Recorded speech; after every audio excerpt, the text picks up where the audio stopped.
Ah, j'entends, à mon avis, il y a une fuite d'échappement ou trace d'échappement. Ouais, mais là je l'entends devant là-bas. À mon avis, je pense qu'il y a les traces à refaire. Alors, c'est une série Anges et Démons. Voilà, c'est la 613 sur 666 exemplaires. Et il n'y a eu que 87 exemplaires en blanc nacré givré. Alors derrière, après, ben voilà, il y a les feux, il y a 2-3 trucs, il y a des roues, encore des roues à lui en supplément.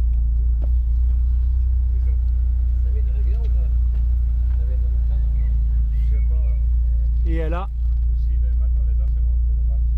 130 000 0,61 km. Alors ouais, donc du coup là dans le coffre c'est les 4 roues, ok, ouais.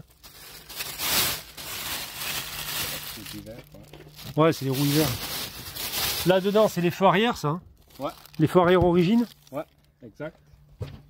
C'est un peu ambiance tuning. C'est pas trop pour moi ça. Et là derrière, voilà, ouais, un morceau de ligne d'échappement, un intermédiaire. Et donc là, arrivé à mi-hauteur pour faire mon expertise de véhicule, je me suis aperçu qu'il y avait RRG Le Mans SA à Cossonay-Ville. C'est un concessionnaire Renault. Donc, je me suis dit, comment ça se fait que ce pare-boue a été remplacé? Puis, en regardant un peu mieux, l'amortisseur aussi, là, a été remplacé. Mais il n'y a pas que ça. Rotule neuve, hein. Je vais vous expliquer un peu mieux. Vous avez la photo qui s'affiche au bas de l'écran. Sur le porte-fusée, donc sur le moyeu, là où rentre la rotule de direction, il y a une entretoise dessous. Je me suis déjà fait avoir, donc c'est pour ça que par acquis d'expérience, maintenant je le sais. Lorsqu'ils ont changé la rotule, ils n'ont pas fait attention, l'entretoise est restée sur la rotule. Ils ont dû jeter la rotule, et ils ont monté la rotule de direction comme ça.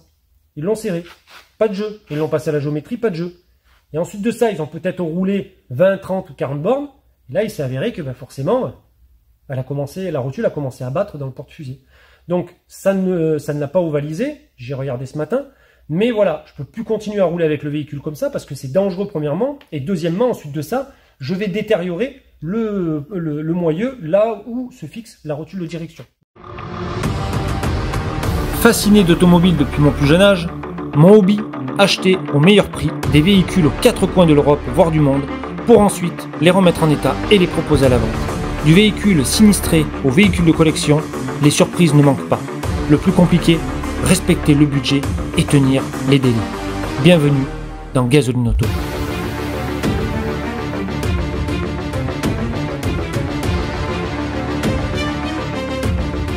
Bonjour et bienvenue donc sur Gasoline Auto TV. Alors, ça y est, je viens enfin de pouvoir récupérer les fameuses entretoises de point H et pas de point G comme certains pourraient penser éventuellement, de point H pour la Clio 3 RS. Ça a été compliqué, je les ai trouvés chez DTEC Racing à Alès. Il y a aussi Optimize Access qui les vend, mais Optimize Access, il était en rupture de stock. Donc je me suis servi donc chez DTEC Racing. Ça m'a coûté 12,50 € TTC, l'entretoise. Du coup, j'en ai pris deux. Parce que celle que j'avais côté gauche, je l'ai amenée à un collègue et je sais pas, il a toujours pas eu le temps de le faire et tout. Donc je vais aller la récupérer, mais voilà, je me suis dit au moins quand je les reçois, si mon collègue n'est pas dispo, je peux au moins déjà les monter et pouvoir rebénéficier du plaisir intégral de rouler avec ma Clio 3 RS, parce que jusqu'à présent, je me trimballais en Fiesta de 1999, alors autant vous dire que là, ça va me changer la vie.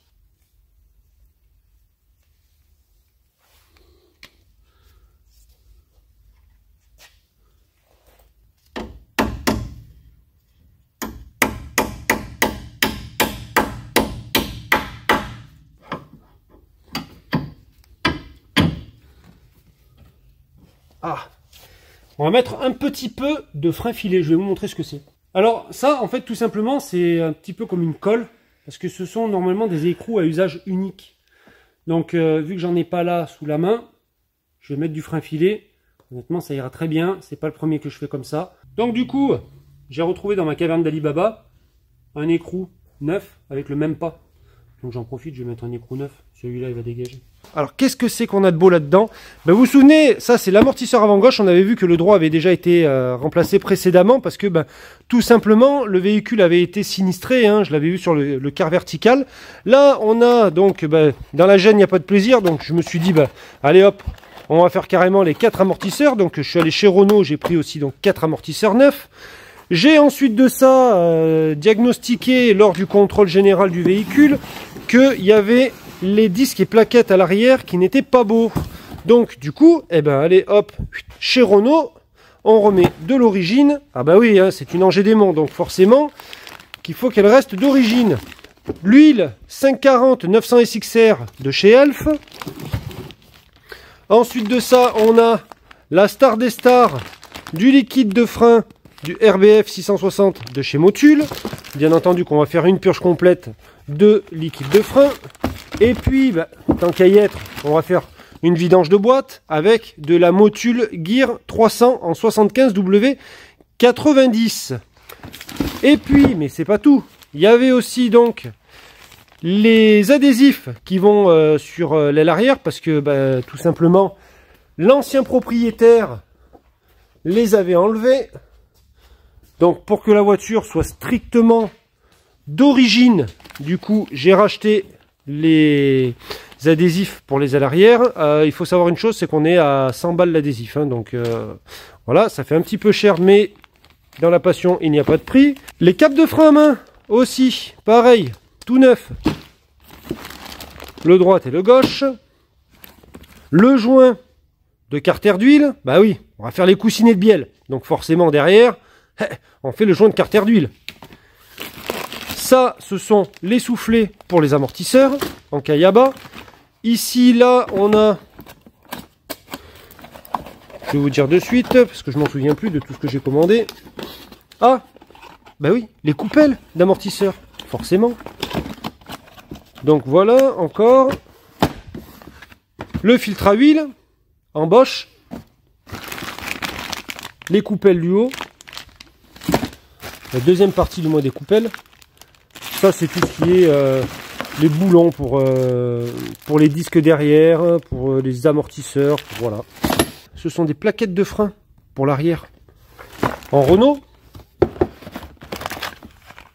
4 bougies d'allumage, bien entendu. Des iridium, hein, ça va de soi. Ici, on a les guides d'étrier de frein. Encore des vis. Ça, c'est des vis de chapeau de bielle pour faire les coussinets. Et ici, on a un filtre à air en Bosch.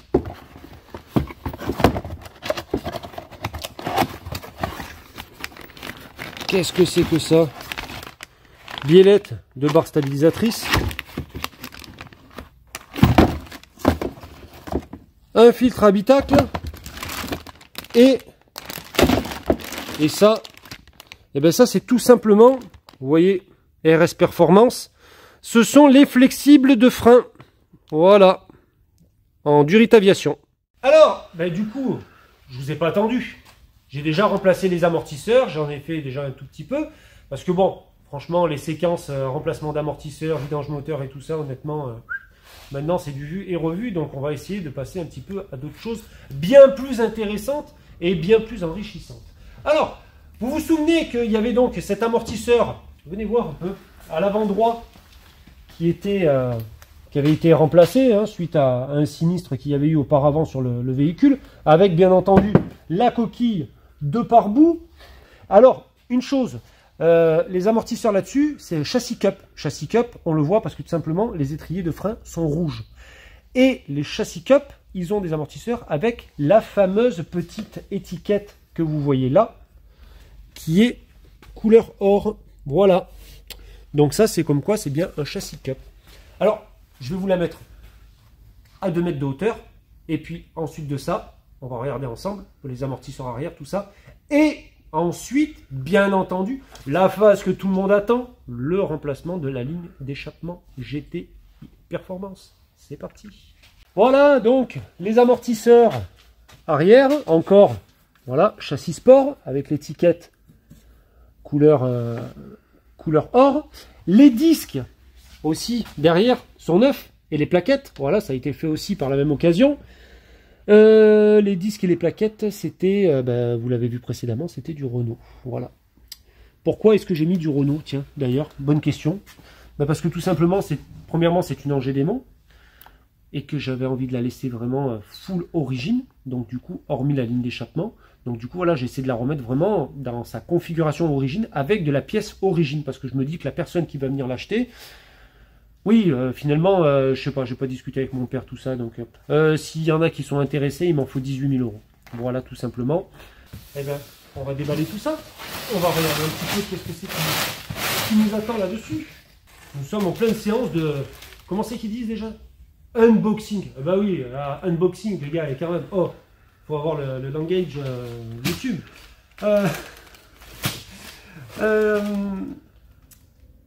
Ici, nous avons donc... le fameux, je vous laisse deviner. C'est quoi ça? Une cornemuse? Non, c'est un cadeback.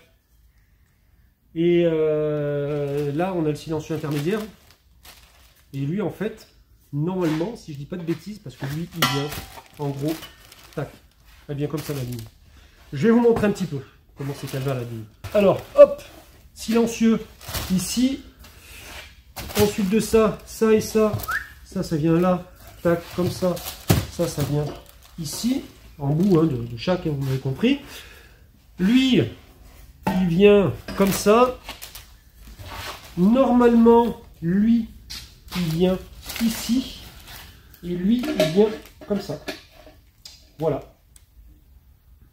D'où la petite sonde lambda, parce que tout simplement, hop là, ça vient là. Ça vient,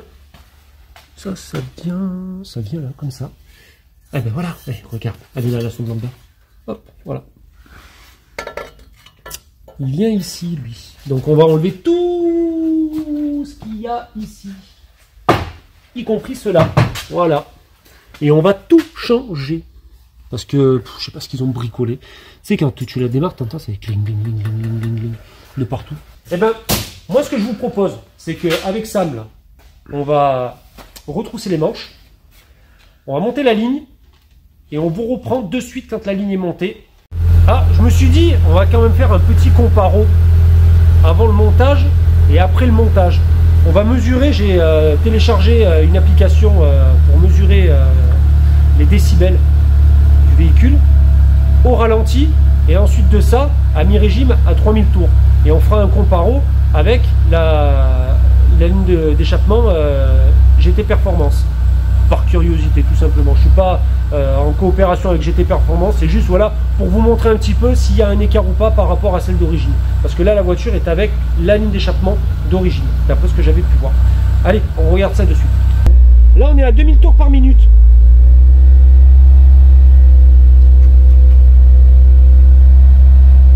« 62 décibels.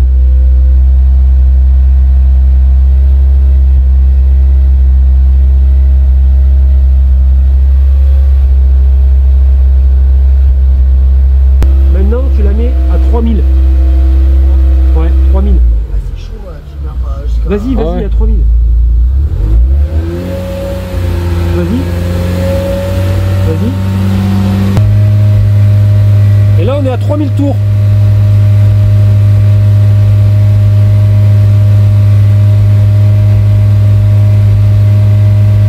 Alors, voilà un peu ce que ça donne une fois fini de monter cette ligne GT Performance Inox.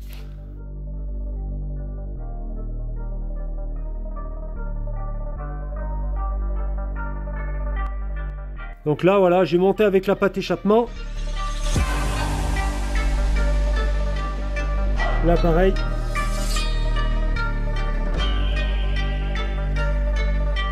Alors, la ligne d'échappement, ben la voilà la vieille ligne d'échappement. Elle est là. Et j'ai encore aussi un tube intermédiaire, sans silencieux intermédiaire là. Tube Afrique, ils appellent ça. Donc ouais, j'en ai encore un de côté. Je pense que je vais mettre ça en vente sur mon site, sur mon groupe de Facebook. Pièces d'occasion Clio 2 et 3 RS. Voilà. Donc n'hésitez pas, hein, si vous voulez être membre du groupe Gasoline Auto, pièces d'occasion Clio 2 et 3 RS sur Facebook, et ben c'est avec plaisir que je vous accueille.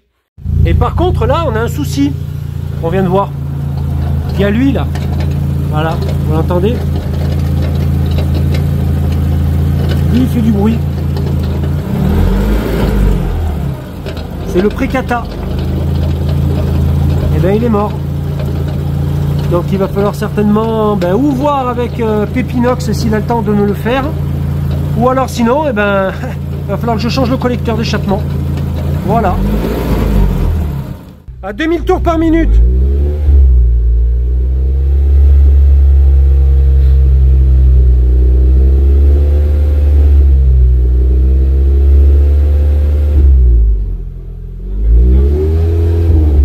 Tu restes en constant. 3000 tours par minute.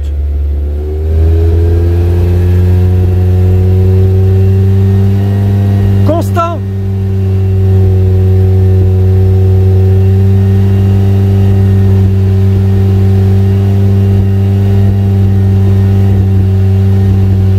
Allez, mets un coup de gaz.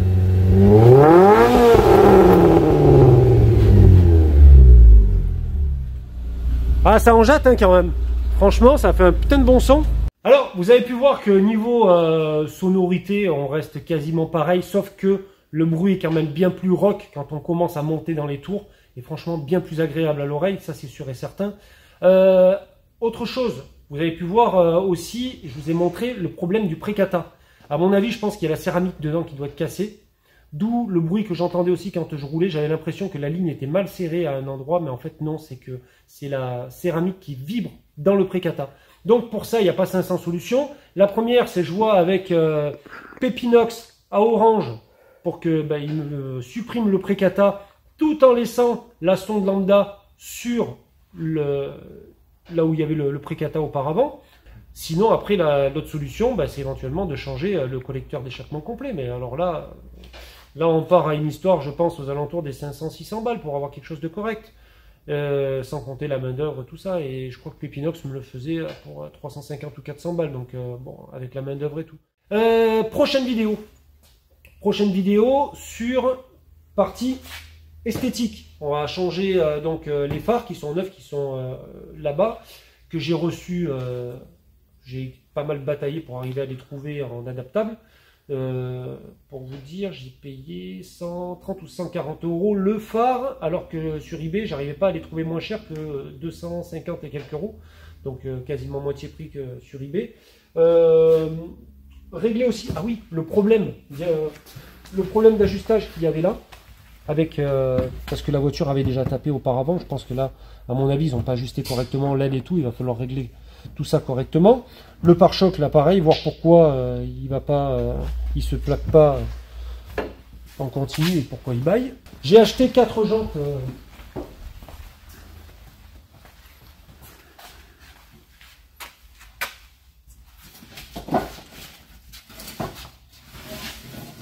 Quatre jantes en 18. C'est les jantes de la Angers-des-Monts de France, parce que la Angers-des-Monts en Suisse, elle sortait avec les jantes en 17. Elle est bien montée en 17 d'origine, parce que regardez là, 215 45 R17 87 W. Donc c'est bien sa monte d'origine, 2 litres 16V. Donc en Suisse, elle sortait avec les jantes en 17. Et en France, elle sortait avec donc les jantes en 18. Par contre, en Suisse, elle avait le RS Monitor qui était de série, et le châssis cap qui était en option. Voilà, faut pas chercher à comprendre. Week-end prochain, nouvelle vidéo sur la Clio 3 RS. On va regarder un petit peu, il y a 2-3 lustrages à faire, 2-3 trucs comme ça. Merci encore de m'avoir suivi. J'espère que cette vidéo vous a fait plaisir. Toutes mes excuses pour les vidéos précédentes que je n'ai pas mis en ligne, parce que tout simplement j'étais pas mal chargé au niveau de l'atelier. Et c'est un petit peu compliqué de tout faire. Merci encore de vous être abonné. Si vous ne vous êtes pas abonné, n'oubliez pas de vous abonner et d'activer cette foutue cloche pour pouvoir recevoir toutes les notifications concernant les prochaines vidéos de Gasoline Auto. Merci bien et week-end prochain. Allez, portez-vous bien. Bye.